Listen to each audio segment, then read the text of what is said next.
係如姐，好耐冇同大家見面啦。之前就提及過呢，我就喺度考慮緊回流 working holiday 定還是留低啦。咁呢個天都已經幫我決定咗啦。事緣呢，就喺我生日正日呢，我就請咗3日假去旅行啦。而喺我嘅旅程最尾嗰一日呢，我就收到個電話就通知我話要炒咗我啦。雖然之前都有預過可能就會俾人炒嘅，但係呢嗰下嘅心情呢都係有少少不知所措。咁我本身呢都計劃咗返香港探親嘅，就變咗嗰17日裏面呢，我就喺度揾工咯。咁我 send 咗應該都有30幾份，得4、5份左右有呢個 phone interview。實際有親身見嘅呢，就淨係得2份，一份呢就係我自己本行啦，另外一份呢就係因為我讀酒館啦，所以我就想揾返酒店業嘅。本身諗住本行嗰份係會請我嘅，因為佢 second in 咗啦。點知原來酒店嗰份我係勁冇自信咁樣去見啦，佢竟然請咗我咯。咁我收到呢個電話嘅時候呢，我個人就已經喺加拿大啦。咁我就會買張機票之後返去啦。咁呢，今次都尚算好彩地呢，叫做係衣錦還鄉，入到酒店業到最前台啦。本身呢，聽講香港經濟勁差呢，其實我都好擔心，勁彷徨。嗰17日裏面呢，自己都好擔心會 keep 住失業啊，揾唔到工啊，應該要點啦。咁真係算係好彩啦。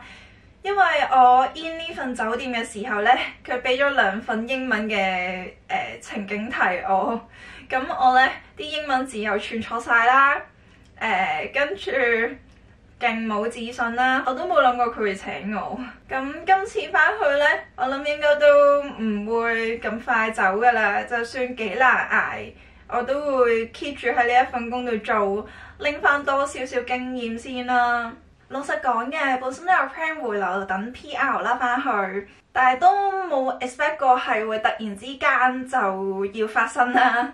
因為我都諗住如果最快可能都下年3月嘅，咁點知突然之間褪早咗半年。實質呢，再返嚟嘅日子係得2個禮拜左右喺溫哥華，而我都差唔多準備走啦。咁我返去嗰17日呢，其實我都好唔慣咯。始終我有2年嚟咗呢一邊係冇返過香港啦。咁比起 expect 呢，又未至於去到話真係好大改變嘅。的而且確係多咗好多啲唔係我哋文化嘅鋪頭。亦都好唔慣佢勁多人啦。逼地鐵我慣咗讓人哋出先啦，跟住但係唔係㗎嘛，我哋香港嘅文化，咁呢啲好多嘢都要適應啦。天氣真係好焗啦，唔知係咪因為佢勁多屏風樓啊，依家起咗，所以呢，佢係真係溫水煮蛙嗰種焗熱咯，喺個蒸籠裡面嗰種熱呢係好難頂，呢啲都要適應啦。個物價的而且確又真係貴咗勁多啦。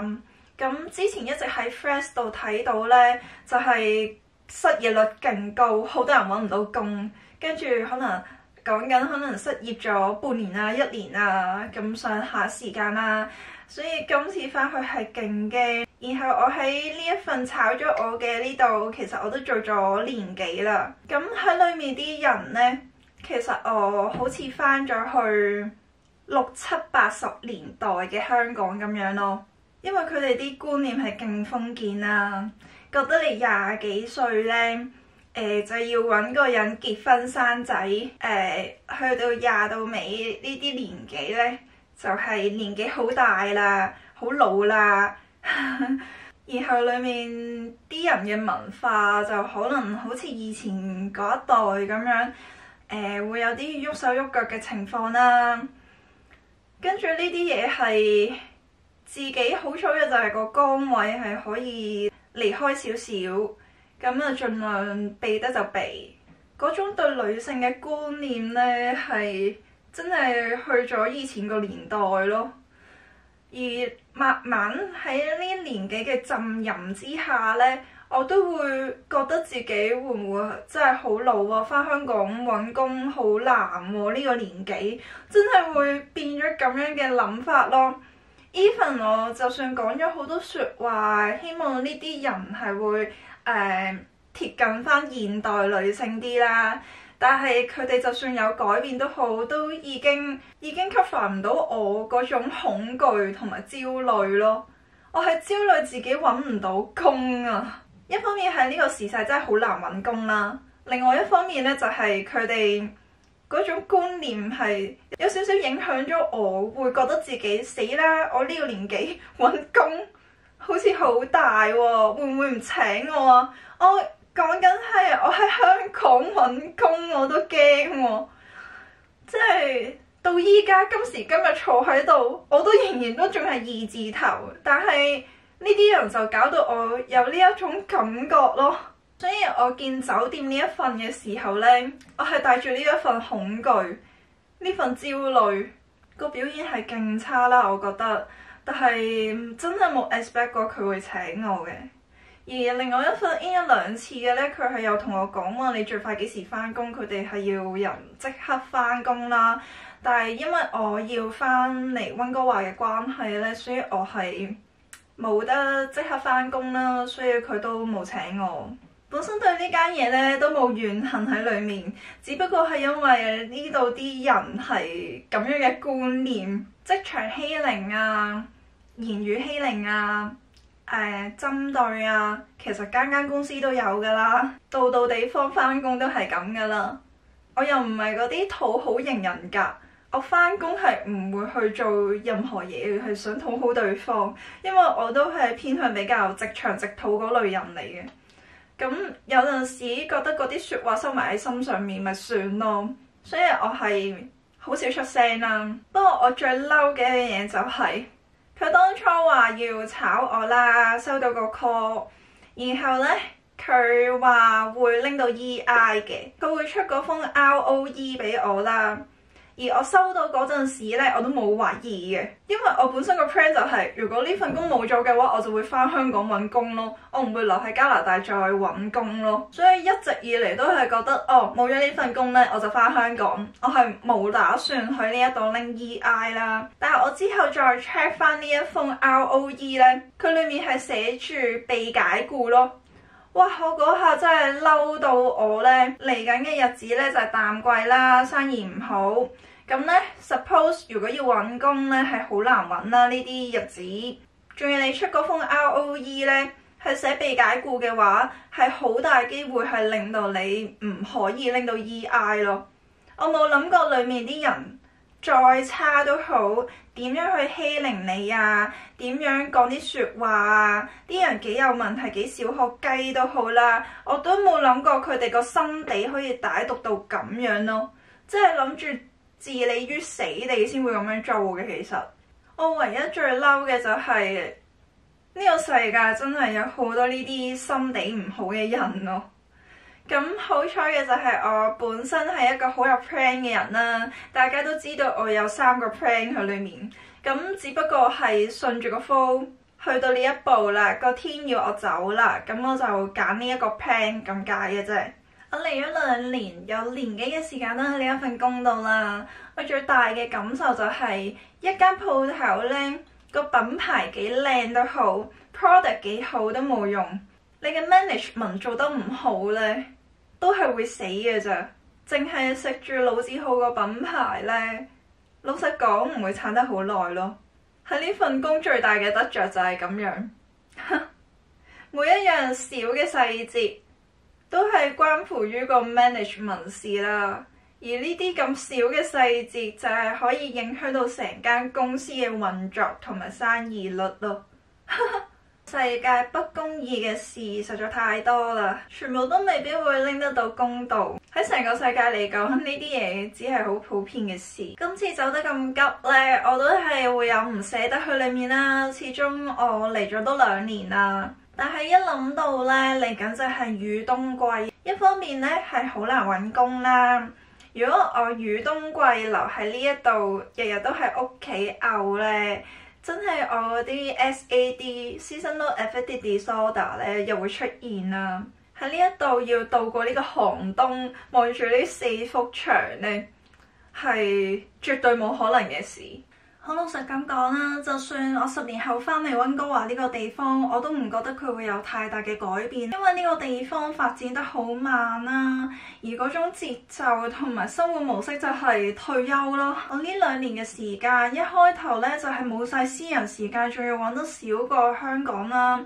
而後期我3天工作就係好似半退休咁嘅狀態。其實呢邊係有好多活動啊可以做啊，好似香港咁樣，只不過係地方大少少，可能路程遠啲啦。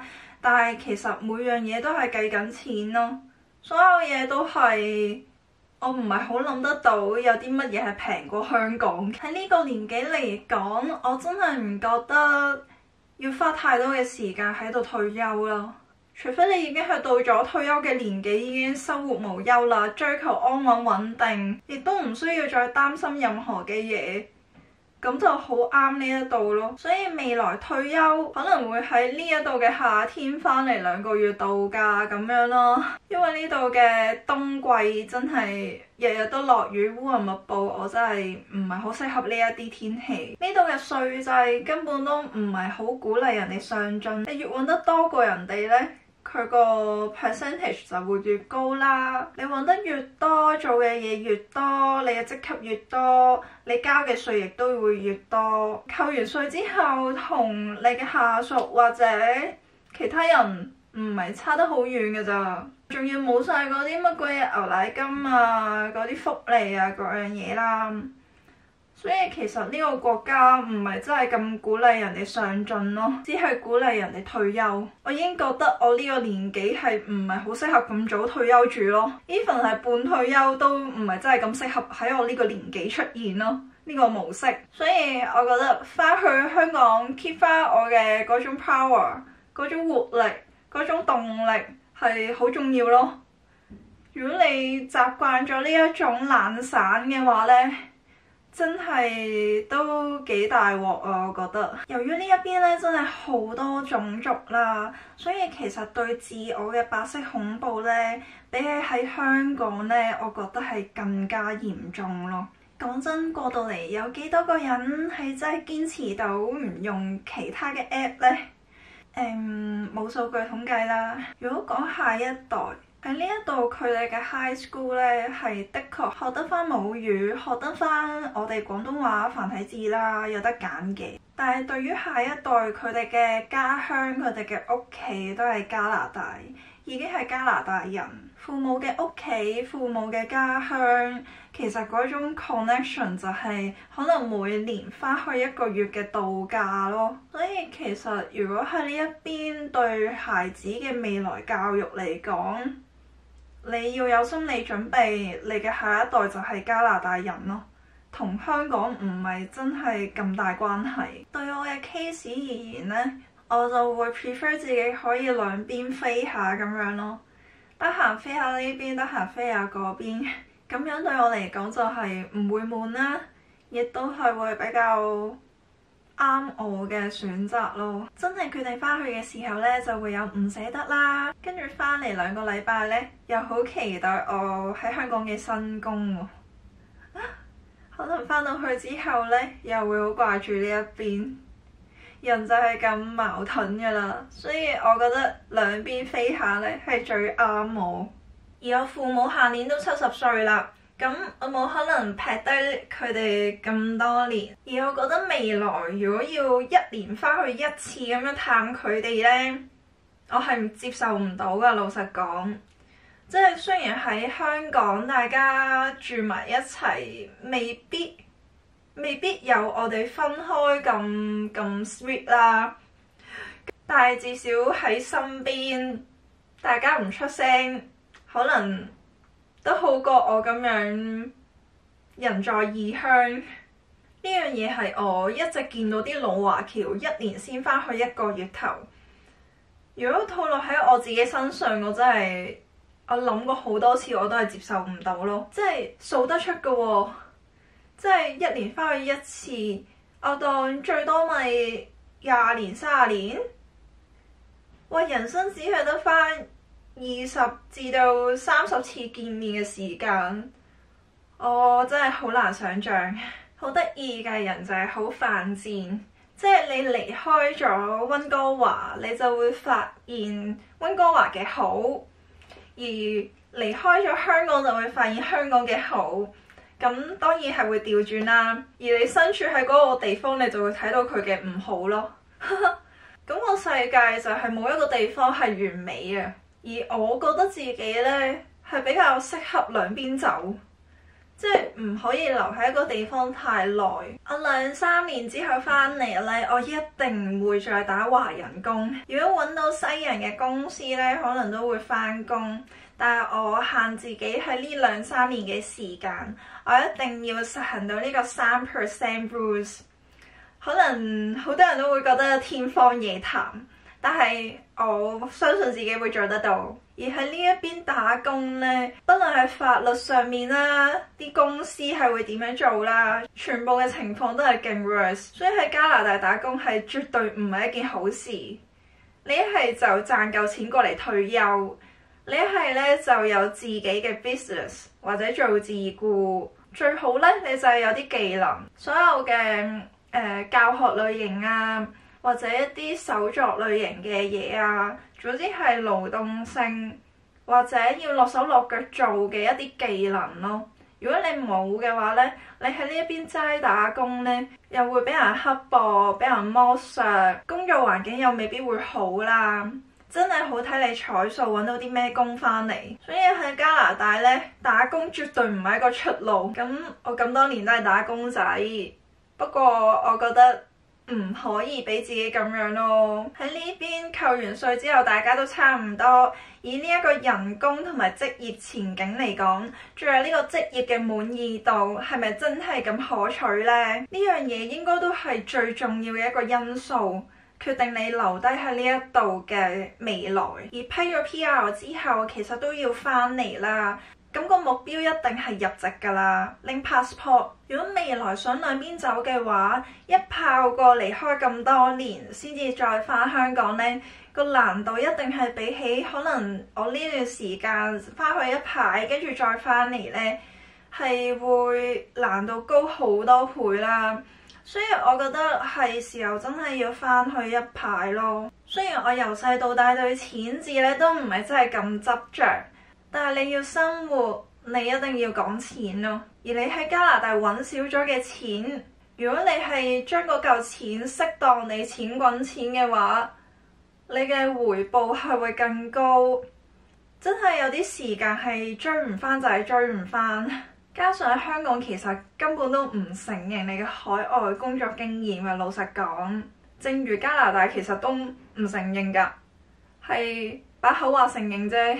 咁實際嘅操作係點，大家都知道啦。所以如果你離開咗咁耐，不論係個環境、文化同埋個生活，再加上工作經驗，你根本係好難會完全適應到咯。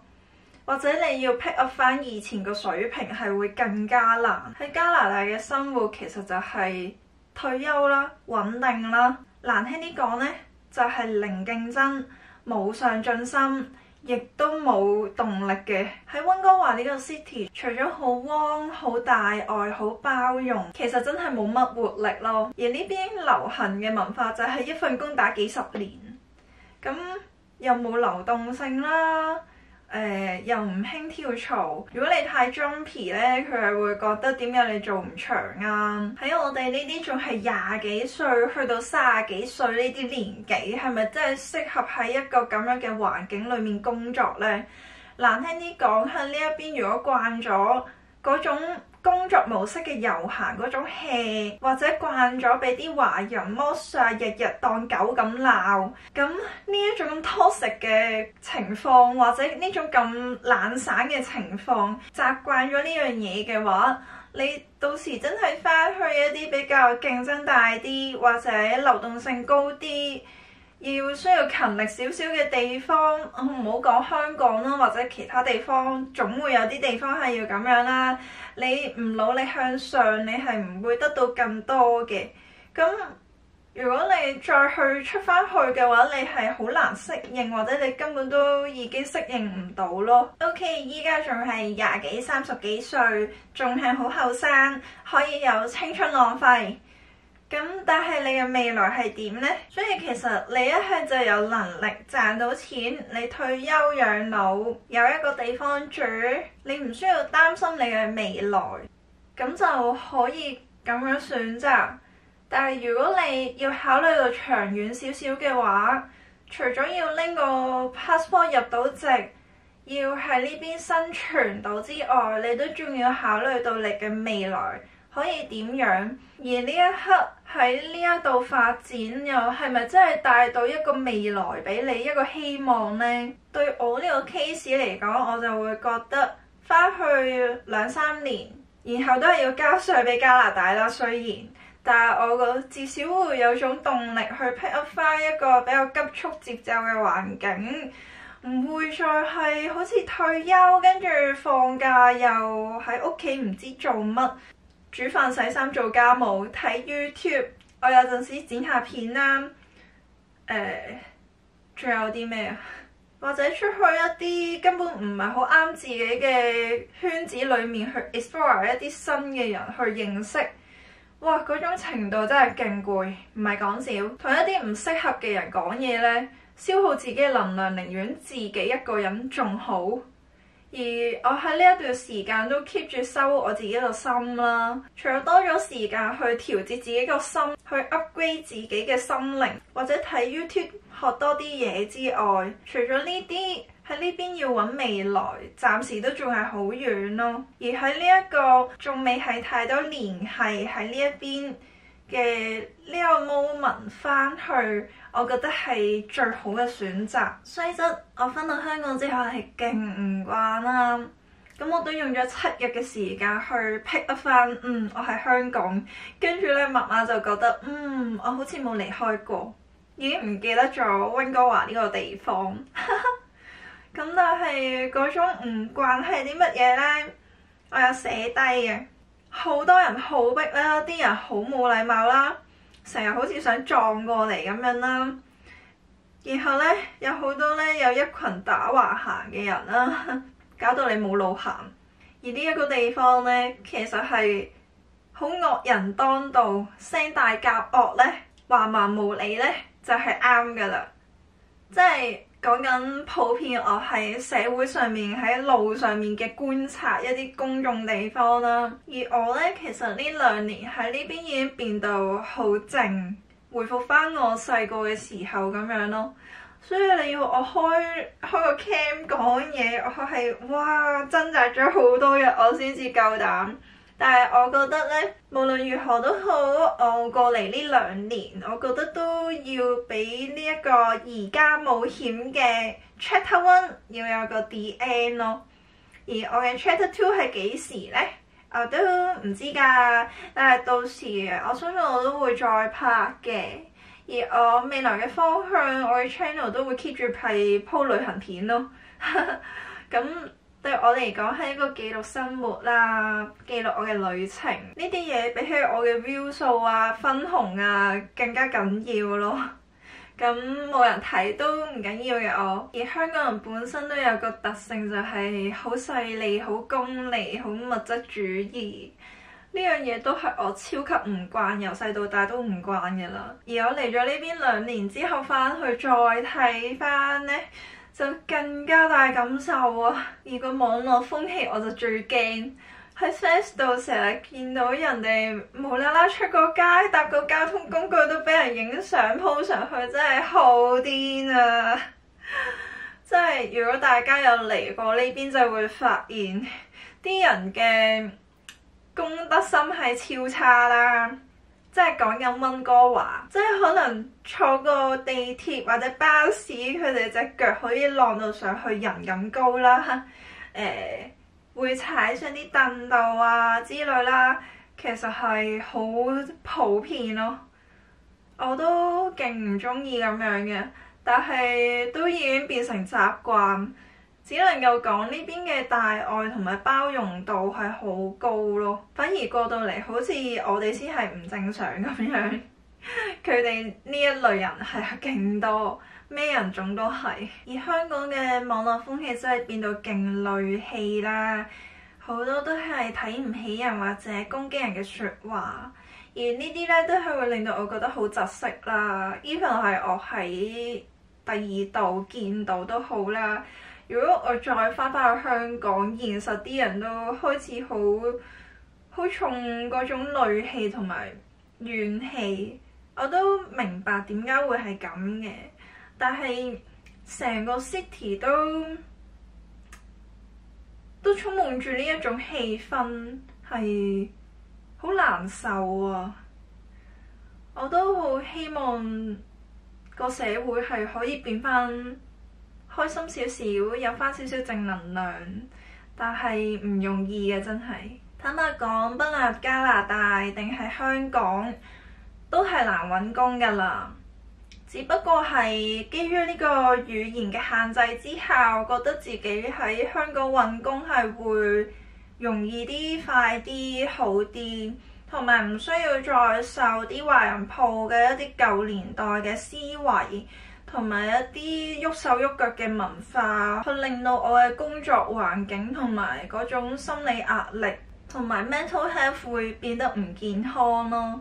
至少我返工喺香港俾人蝦，都係啲講是非啊、小圈子啊、去恰你做多啲嘢啊之類咁樣，都唔會喐手喐腳啊嘛，起碼咁返工長少少時間，咁都冇辦法㗎。但係份人工固定喎，喺呢一度係計時薪啦，仲要係唔知幾時突然之間叫你收工啦。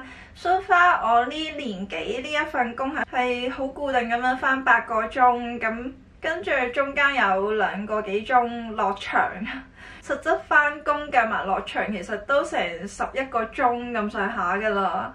咁但係至少係固定嘅，比起其他人。但係出面再揾工嘅時候都係計時薪啦，未必有福利啦，亦都未必俾到咁多鐘你啦。嗰種不穩定性呢，真係差好遠咯。不過對我嚟講最抗傷，如果大家有睇過我之前啲經歷就知道，我已經真係好怕人啦。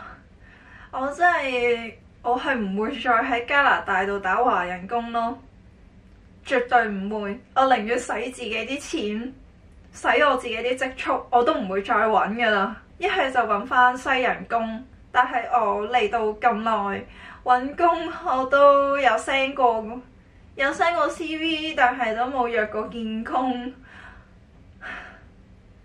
最諷刺嘅係，我喺加拿大都冇試過用英文 interview， 但係我翻香港係用英文 interview， 所以今次翻去呢，我都應該會去揾啲英文班去讀咯，同埋睇下會唔會有其他技能可以 upgrade 到，可以喺呢一邊發展嘅。我哋呢啲身為加拿大嘅外勞就好難揾工啦，但係喺香港就係本地人唔夠人哋低咯。因為我喺香港 interview 嘅時候，佢話我俾唔到呢個價錢你最低可以幾多？真係好親身感受到已經係變到價低者得，而嗰啲 HR 請人嘅模式都係偏向第一次係 phone interview， 睇下你嘅價錢係點，覺得啱唔啱先至會見真人啦。如果要返香港嘅話呢，會比較建議係 send 咗啲 CV 出去先，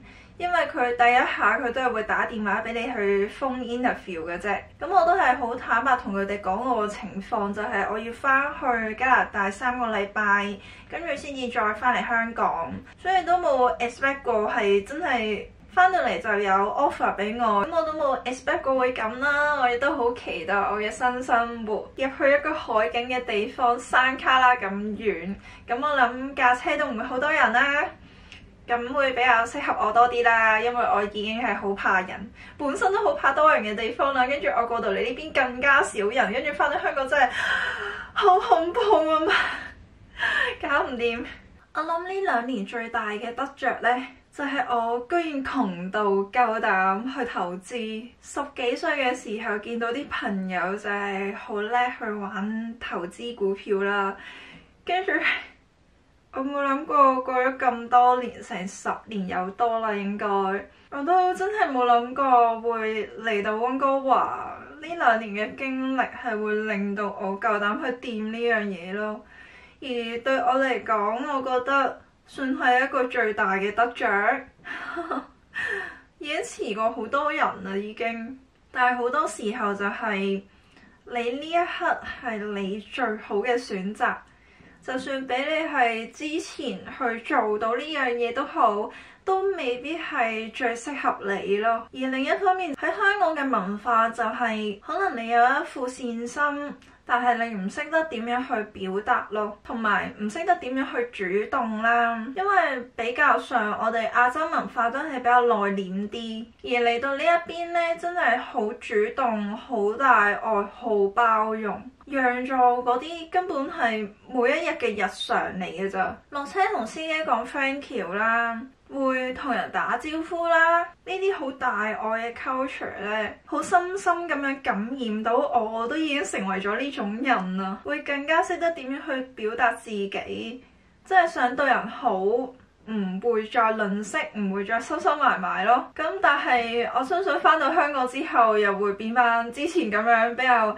要冷漠少少嘅一個情況，如果唔係你會變到好奇怪咯。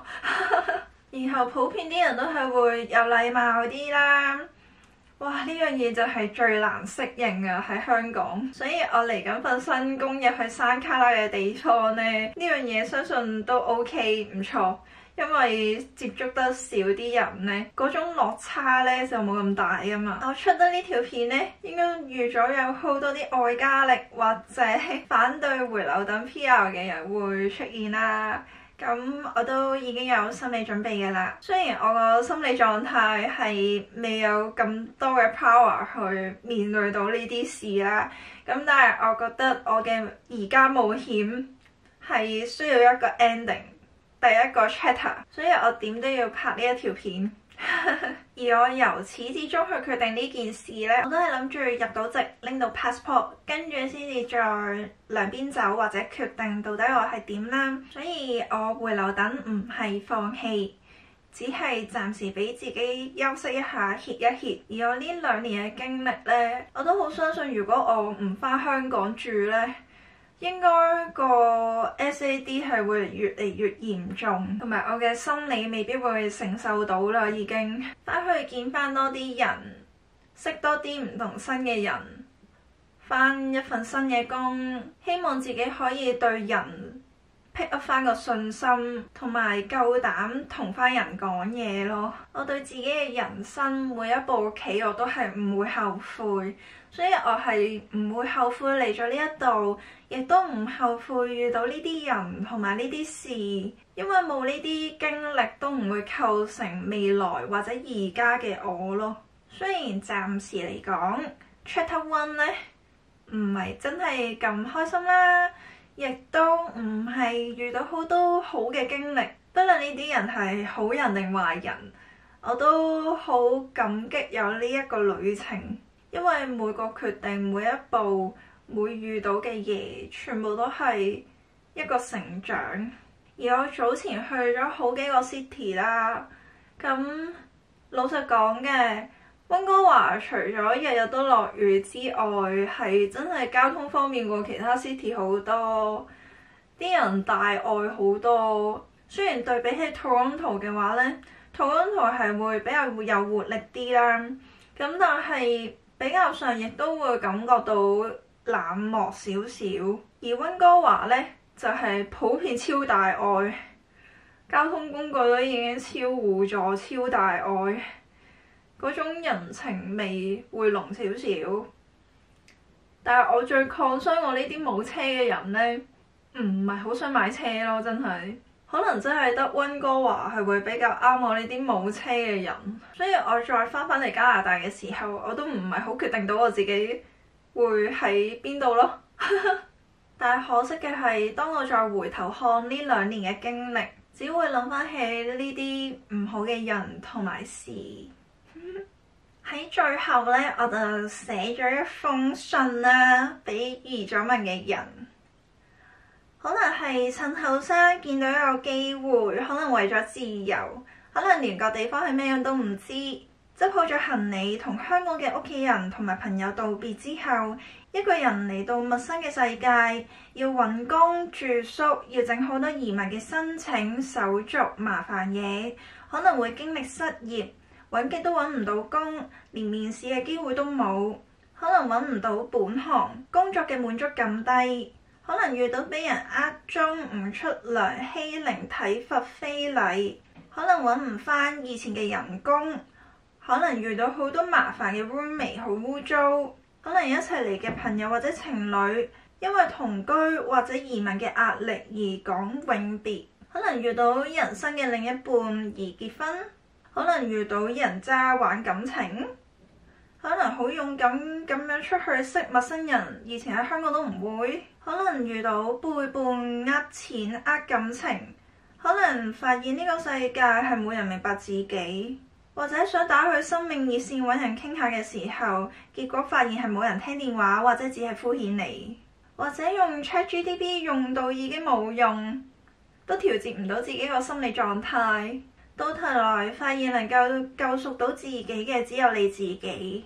如果你仍然都係迷茫緊、痛苦緊，請你跟隨你自己嘅心，唔好因為其他人或者外在嘅因素而影響自己嘅判斷。尤其係如果你諗緊去定係留，人係會失去，工可以再揾，心靈健康係最重要，權衡值得與否而做出選擇，其他嘅關係、工作之類都只係過眼雲煙。Comfort zone 係毒藥，只會令你成為地球上嘅 NPC。不論你身在何方，親情、友情、愛情、金錢、健康，其實都係每分每秒跟隨自己嘅嘢。不論你身在何方，呢啲都係會有高低起伏。只要人冇事，時間會治愈一切。只要緣分仍在，即使過咗幾多年之後，都係會再重聚。失去係痛苦，而所有嘅嘢都係會失去，唯獨一樣嘢係唔可以失去。自己亦能夠控制同埋尋找嘅係希望。唔好認命，唔好覺得自己唔得，唔好覺得自己冇可能。只要你能夠揾到光，揾到希望，學識自己製造希望，你就會揾到愛。凡所有相皆是虛妄，人生一切都係無常。學懂放下執着係唔容易，學識與痛苦並存。接受痛苦嘅存在，同時不受影響係唔容易嘅事，但每個人都總會揾到自己嘅方法。可能你會覺得我而家講得好輕鬆，但係所有嘅貪嗔痴、七情六欲、物質物欲、七宗罪已經經歷晒，一路走來，一路學習，未係最完美，仍然要繼續努力。正正係因為咁，呢啲都係我經歷累積所得返嚟嘅結論。有時候冇經歷過苦同埋痛，係唔會有靈感。呢啲可能係創作者先會明，因為以自己方式去修行嘅人，歷練至世界的盡頭等待着。呢封係我有少少迷茫自己到底留低定係回流嘅時候寫嘅一封信啦。而個天都幫我決定咗我嘅去向啦。暫時 Chapter 1就嚟到呢度 the end 啦。咁我都希望可以好快就同大家會再見面啦，因為我係決定好我一定要去澳洲 working holiday 噶啦，冇人阻止我環遊世界 OK？ 咁去到嗰邊可能又係會另外一個新嘅環境，華人工，哇，諗起都驚但係冇咁快嘅，返去香港1年2年。我係會喺呢一個 working holiday 嘅 deadline 之前一定要遞紙，咁佢批唔批我就係第二樣嘢啦。我知道，希望好快就可以同大家再見面。咁記得我未來嘅旅行片啦，因為我今年真係去咗好多旅行。好啦，有好多片我都仲係堆積如山嘅，上年嗰啲都仲有少少未剪，咁大家密切期待下啦。我哋下條片再見啦，ciao。